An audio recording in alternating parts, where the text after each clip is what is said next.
میں نے غصے کی وجہ اپنی بیوی کو موبائل پر 3 دفعہ طلاق کا لفظ بولا، اور میری بیوی کا کہنا ہے کہ میں نے 1 دفعہ سنا اور کال کاٹ دی، اس لیے آپ سے گزر. جب آپ نے 3 دفعہ بولا ہے تو 3 طلاق ہے. طلاق خاوند کا فعل ہے، بیوی کا نہیں ہے. وہ سنے یا نہ سنے، راضی ہو یا ناراض ہو، 3 گولیاں جو آپ نے چلائی ہے اور اس کی سزا بھی دنیا و آخرت میں آپ کو ملے گی.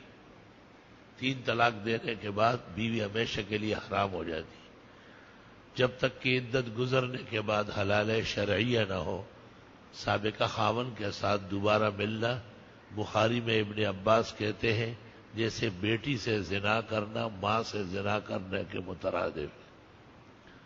3 طلاق کے بعد بغیر حلال شرعیہ کے غلط فتووں کے روشنی میں عمل کر کے جو لوگ بیوی سے ملتے ہیں اس کو بیوی بناتے ہیں جیسے اس نے اپنی ماں یا بیٹی سے نکاح کر لیا. ایسا ہی مجرم ہوگا قیامت کے دن.